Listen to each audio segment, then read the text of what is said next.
High বন্ধুরা, তোমরা সবাই কেমন আছো? আশা করছি অনেক অনেক ভালো আছো। আমি অনেক ভালো আছি, তোমাদের ভালোবাসে। দেখো, আবার একটা নতুন ব্লগ নিয়ে আমি হাজির। তো পুরো ভিডিওটা দেখতে থাকো, একদমই স্কিপ করো না। সকালবেলা চা বিস্কুট খেয়ে দিনটা কিন্তু আমি শুরু করলাম। তো মানে জামাইষষ্ঠী পরস্পর বুধ বৃহস্পতি শুক্র শনি 4 দিনের ব্লগ তো তোমাদের সঙ্গে আমি শেয়ার করেইছি। এটা হচ্ছে রবিবার দিনকার ভিডিও। সকাল থেকে স্টার্ট করলাম। ফার্স্টে চলে গেলাম বড়মশাই আর আমি মাংসের দোকানে মাংস কিনতে। তারপরে বাসুদেবপুরে এসে ওয়েট করছি পরোটা নেব বলে। পেটাই পরোটা আছে, কিন্তু তরকারি শেষ। আমার কিন্তু পরোটার সাথে ঘুগনি ভালো লাগে, কিন্তু কিছু করার নেই। মানে তরকারি শেষ হয়ে গেছিলো বলে আলুর তরকারি করে দিয়েছে।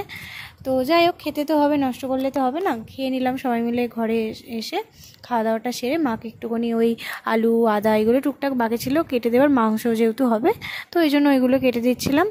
আর এদিকে একজন এসেছিলো বাড়িতে, ওনাকে একটু কলা তারপরে পয়সা এটা দিলাম। তো কিছুদিনের জন্য না, মানে 2-4 দিনের জন্য মনে হচ্ছিলো আমি আগের রুটিন না ফিরে গেছি। মানে ঘুম থেকে ওঠো, খাও দাও, একটু টুকটাক কাজ করো। আগে তো সেটাও করতাম না, কিন্তু এখন একটু পারি বলে করি। তো যাই হোক, আবার সেই আগের রুটিনে ফিরে যেতে হবে। বাড়ি ফিরে সেই আবার একঘেয়েমি জীবন। কিছুদিনের জন্য এখানে এসে তো ভীষণ ভালো লাগছিলো, কিন্তু কিছু করার নেই। মেয়েদের তো এটাই জীবন, তাই না? বাড়ি তো ফিরতেই হবে। আর কিছু জিনিস কাচাকুচি করার ছিল, মা বাকি সব তো কেচেই দিয়েছে কদিন ধরে। আর বড়মশাইয়ের এই অফিসের শার্টগুলো ছিল, এগুলোই কেচে দিয়েছিলাম। আর একটু ব্যাগটাও কেচে দিলাম, কারণ জামা কাপড় যেহেতু ধোয়া, জামা কাপড় নিয়ে যাব, সব ঠেকাঠেকি তো হবে। ওই জন্য আমি না একটু মানে পারি না, একটু খুঁতখুত লাগে। তো যাই হোক, আর সেদিনকে যাই না কেন শরীরটা খারাপ লাগছিল, নাকি মনটা খারাপ বুঝতে পারছিলাম না। হয়তো মনটা খারাপ বলেই শরীরটা খারাপ লাগছিল। যে 3-4 দিন ছিলাম, কি সুন্দর আনন্দ করে কাটাচ্ছিলাম, সেদিন যেন আনন্দটা মন থেকে আসছিল না। কোথাও একটা খারাপ লাগছে, এরকম একটা অনুভূতি হচ্ছিল। আর তারপরে এই চায়ের বাসনগুলো, তারপর টিফিনের বাসনগুলো টুকটাক ছিল, ওইগুলো একটু মেজে দিচ্ছিলাম। কারণ মা ওইদিকে রান্নাবান্না করছে, সকালবেলা বাপি তো ডিউটি গেছে। তো ওই জন্য সকালবেলা তো রান্না হয়ে গেছে, বেলায় খালি মাংস হবে। আর চাল কুমড়োর পাতা দিয়ে মাকে একটু বড়া করতে বলেছি, সর্ষে দিয়ে, ওইগুলো মা একটু করবে। আর যেহেতু এখন পারি তাই একটু করছি, আগে তো করতামই না কিছু। এখন ভাবি যে আগে করে দিলেও মায়ের হয়তো কিছুটা হেল্প হতো।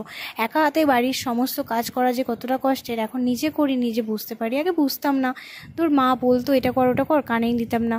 কিন্তু এখন ভাবি যে না, আগে যদি করতাম ভালোই হতো।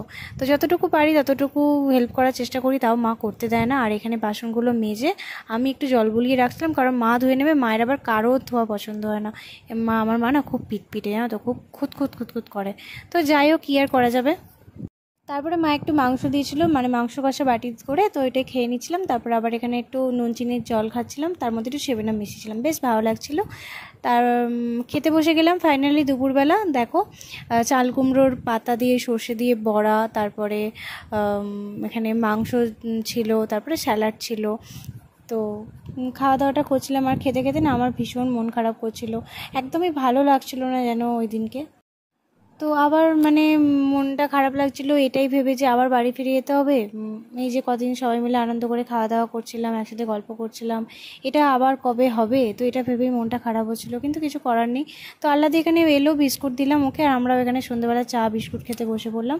তারপরে আমি একটু চাল গুঁড়িয়ে দিচ্ছিলাম আবার, কারণ আগের দিনকে যে মা খোলাচি করেছিল মিষ্টিটা একটু কম হয়েছে, ওই যে বলেছি, মা এনে বললো না আমি আবার আজকে করে খাওয়াবো। তো মা যে করছিল, আমি ততক্ষণ মানে চাল গুঁড়িয়ে দিচ্ছিলাম। আমার বেশ ভালো লাগছিল, কিন্তু দুদিন পরে আমার যা হাত ব্যথা করেছে আমি সেটাই পরে বুঝতে পেরেছি। দুবেলার মাংস ছিল, তা এখানে মা একটু আম কেটে দিয়েছিল রুটি দিয়ে, আর তারপরে এখানে একটু খোলাচিয়া ছিল, এগুলো খাওয়াচ্ছিলাম। আর খাওয়া দাওয়া করে, আর বড়মাসাইকে আমি খেতে খেতে এটাই বলছিলাম যে খোলাচিটা কিন্তু আজকে বেশ ভালো হয়েছে, খেয়ে দেখো খেয়ে দেখো, এটাই বিছানা করে বলছিলাম। আর এখানে কুমড়ো শাক কেটে দিয়েছিল বাপি, সেটাই ব্যাগে করে ভালো করে বেঁধে আর বাইকের মধ্যে বেঁধে দিয়েছি যাতে পড়ে না যায়। আর কালকে যেহেতু সোমবার, তো ওই জন্য বাসুদেবপুরে এসে একটু পাউরুটি বাটার এগুলো নিয়ে নিচ্ছিলাম। আর কালকে তো বড়মশাইয়ের ছুটিও আছে, বকরিতের ছুটি। তো যাই হোক, বাড়ি ফিরতে ফিরতে মনটা একটু খারাপ করছিল, কারণ বাড়ি আসার সময় মা ভীষণ কাঁদছিল, আর আমিও কাঁদতে কাঁদতেই বাড়ি ফিরছিলাম। আবার মনটাকে একটু সান্ত্বনা দিয়ে দিলাম যে কাঁদলে হবে না, বাড়ি তো ফিরতেই হবে। তো ভিডিওটা এখানেই শেষ করলাম। তো চলো, ভিডিওটা ভালো লাগে লাইক কমেন্ট শেয়ার করে সাবস্ক্রাইব করে পাশে দেখো। নেক্সট ভিডিওতে আবার দেখা হচ্ছে, তখন তোমরা সুস্থ থেকো, ভালো থেকো।